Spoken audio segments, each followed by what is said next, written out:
All right, shalom, shalom. First and foremost, I want to give all praise, honor, and glory to Yahweh, Bahashem, Yahweh Shai, Baha Rachakwadash. Double honors to the apostles and elders of Great Millstone, and peace and salutations to the whole elect, pushing this gospel amongst the four winds with truth and sincerity. Salakia. You, I say shalom. This is your brother Parathon with a quick lesson. Just I'm gonna open up with Second Esdras 9. Right, and I have a few precepts, Lord willing, is uplifting and edifying. Just going into we just going to run through it. Spirit may take us somewhere else, right? So this is Second Esdras 9:1 in the Good News translation. It says, "He answered, consider all these things very carefully. When you see that some of the signs I've told you about have appeared, you will know that the time has come when the Most High will bring judgment on the world he has created." Right? Consider these things. Observe the times. Right? We are the watchmen. Right? Current events, news, natural disasters, right? News, politics, tech, all this stuff is related, right? So we have to observe all these things, of course, according to the talents given to us. Certain brothers, man, certain brothers can you find some just a real resourceful, right? So this is verse 3. It says, there will be earthquakes, national rebellions, international intrigues, unstable leaders, and confused rulers. Yeah, that sounds like today, right? It's literal. It says, when you see these things happening, it says you will know that they are what Yahweh has spoken about since the beginning of creation. The beginning and the end of everything that happens in this world are clear. The same is true in the world above. Wonders and miracles wonders and miracles show the beginning of events, and mighty signs show when they end. Right? It says some people will escape destruction and be saved by their good works or by their faith, the elect of Israel. Right? So-called Negroes, Latinos, Native Americans, Seminole, West Indians, and Haitians of that legendary bloodline that the Bible speaks of. Right?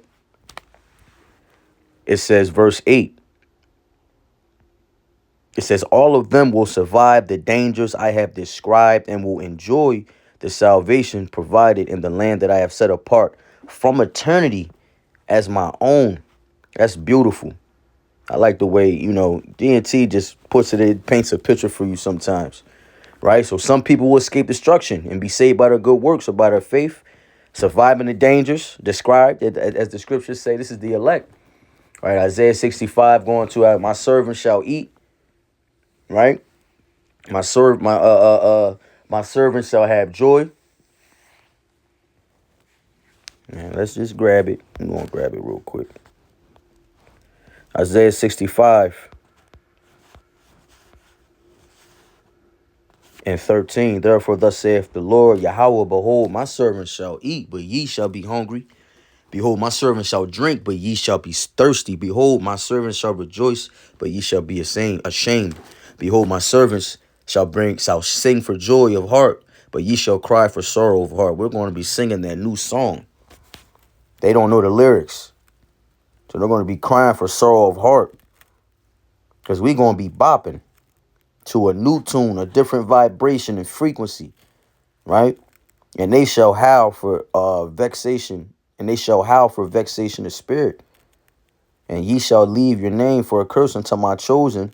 For the Lord Yahweh shall slay thee and call his servants by another name. Come on, man. Another name, new bodies, right? We're going to be giving back our inheritance, man. Giving back our identity and who we are. Lord willing, we are a part of that number. Let's jump back to Second Esdras.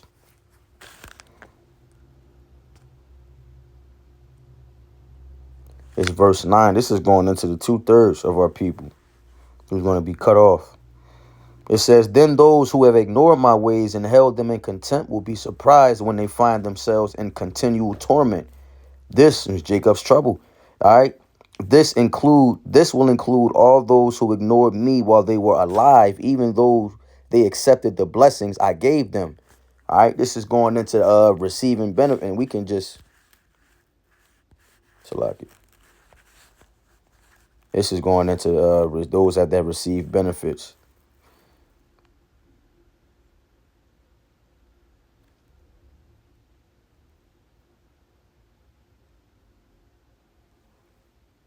Second Esdras 9 and 11 in the KJV. I bounce back. And they that have loathed my law while they yet had liberty, and when as yet place of repentance was open unto them, understood not, but despised it, the same must know it death after death by pain. The same must know it after death by pain. Those that loathe the law, because the scriptures tells us in Galatians how we supposed to carry it with this liberty, what we're supposed to do with this liberty, man.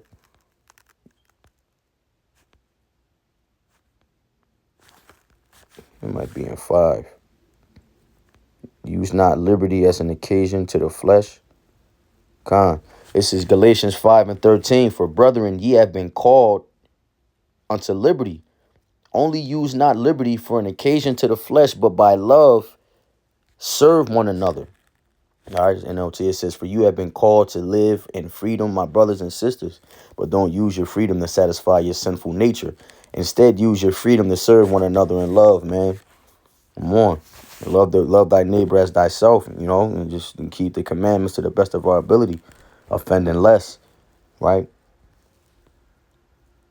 Verse 11 again, and they that have loathed my law, right, we just read, while they yet had liberty, and when as yet place of apprentice was open unto them, understood not, but despised it, they're going to know that death by pain. It's that simple. Let's go back to the NL. So the GNT. It says, therefore, Ezra, verse 12, Salaki, the torment they will have to suffer after death will force them to recognize the truth. It's just telling you death ain't the end. It said the torment they will have to suffer after death will force them to recognize the truth. And I believe that's going into that everlasting shame and contempt in the kingdom. Being of Israel, but not being of Israel. You know what I mean? They're going to be born, born back through the loins of the elect. But hey, it's levels, man. Just being constantly reminded of them just, loathing the law when they had liberty, man. But it's all written. It was designed that way by the Lord. It's verse 13. Therefore, Ezra, you should stop asking questions about how the wicked will be punished. Instead, be concerned about how and when the righteous will be saved, because the world was created for them and belongs to them. That's the elect, nation of Israel.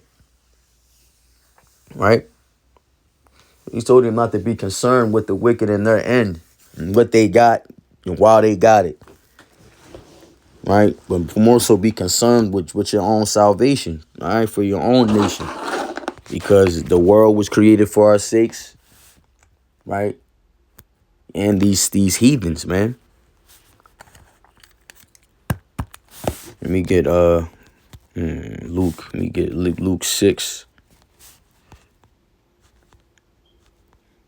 It's right to the point. In verse 24. But woe unto you that are rich, for ye have received your consolation. Woe unto you that are full, for ye shall hunger. Woe unto you that laugh now, for ye shall mourn and weep. Woe unto you when all men shall speak well of you, for so did their fathers to the false prophets. Damn. And this is 2/3 of our people, Holmes. Like, it's crazy. And that was the point. Let me go with that, see what it says and what this says for consolation. Receiving their benefits, if you will, man. Love Jake love it here, man. Like Esau. Paraclesis. A calling. Supplication, entreaty, admonition. Consolation, comfort, solace. That which affords comfort or refreshment. Right? Depart. This is not your rest. Remember? That's Micah 2:10. This is the mindset of 2/3 of our people. The nigga was made in America, man. Stamp that. This is their mindset.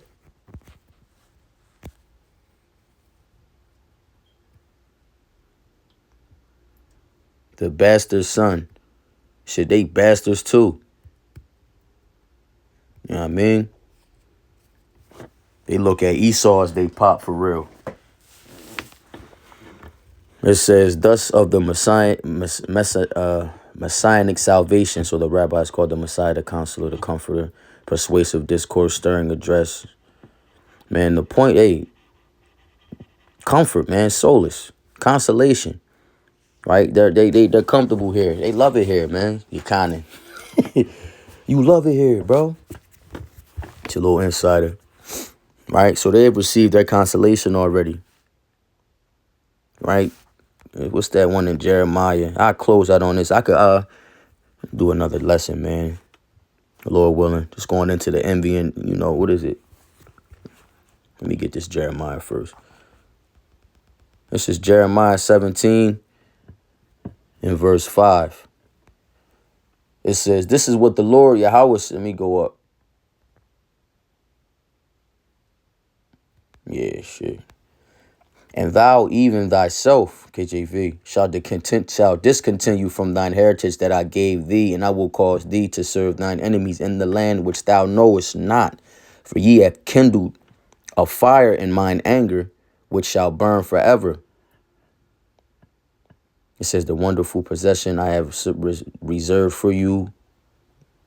The wonderful possession I have reserved for you will slip from your hands. I will tell your enemies to take you as captives to a foreign land, for my anger blazes like a fire that will burn forever.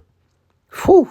Verse 5, NLT. This is what the Lord says. Cursed are those who put their trust in mere humans, who rely on human strength and turn their hearts, their spirits, their minds away from Yahweh. That is heavy. It's the KJV. I'm going to close. I says, thus saith Yahweh, cursed be the man that trusteth in man and maketh flesh his arm, and whose heart departeth from Yahweh. Man, all right, let's close out with Isaiah. We got to hit Isaiah 30. Isaiah 30 and 1. Hey, because this is Jake, man. It's 2/3 of our people. Whether it's jobs, it's the eater woman, right? Or they job. Jake love it here, man.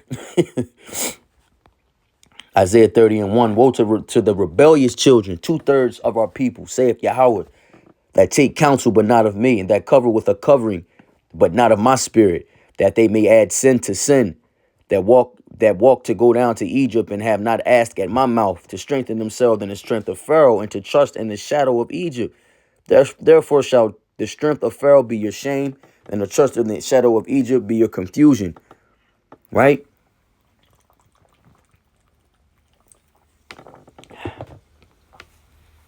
Got too comfortable here. And you almost gotta, now the precepts is coming.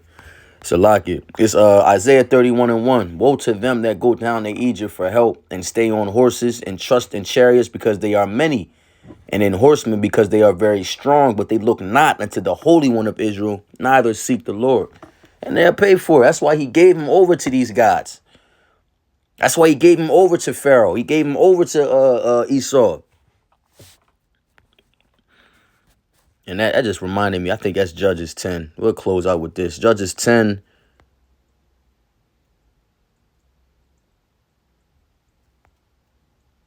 And 14. Salakia. Judges 10 and 13.